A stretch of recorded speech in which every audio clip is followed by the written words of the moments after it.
একটাও নাই না। আমি যেগুলো নিচে থাকে, কই মাছ শিং মাছ তো নিচে থাকে, ওইগুলো নিতে পারেন। যশোরে যখন আমরা মাছ কিনতে গেছিলাম তখন যে মাছ কিনা হয়ে যাওয়ার পর এক লোক দৌড়ে আসছে, হ্যাঁ, কতগুলো মাছ নিয়ে, 2টা ব্যাগে পাঙাশ মাছ নিয়ে আইসে বলতেছে, ভাই এই মাছগুলো আপনার গিফট দিব, আপনি নেন। নিব না জোর করে, তারপর আমাদের গাড়ির ব্যাগ ডালে দিয়ে গেছিল এই মাছগুলো।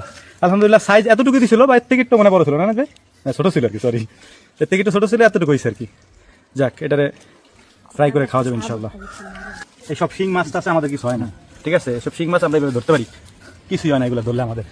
এই যেভাবে শিং মাছ, এভাবে শিং মাছ কেউ ধরতে পারে? যদি ওটার কাটা আমি ভেঙে ফেলছি। আরে ভাই বল দেন এদিক, বাজারে খবর দাও, কটা কেজি খবর? মাইকিং করো, এলাকায় বল পাওয়া গেছে। আরে মাশাআল্লাহ, এটা বিশাল বড় সাইজের পাঙ্গাস হয়েছে। পাঙ্গাস, আরে ভাই এটা পাঙ্গাস কোন কেন? বল, এটা বল। আমি দোয়া করতে করতে খেও দিছি, আল্লাহ এটা বল উঠে জানি।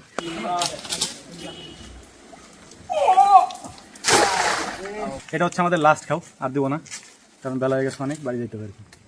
বিসমিল্লাহ। এই মাছগুলো আলহামদুলিল্লাহ আমরা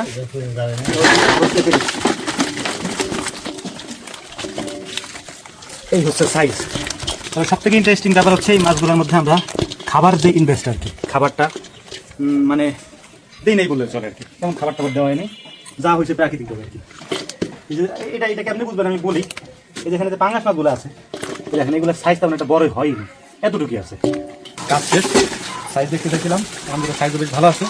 এখন আমরা বাড়ির দিকে রওনা দেবো ইনশাআল্লাহ। হানিফ বেচারা অনেক কষ্ট করে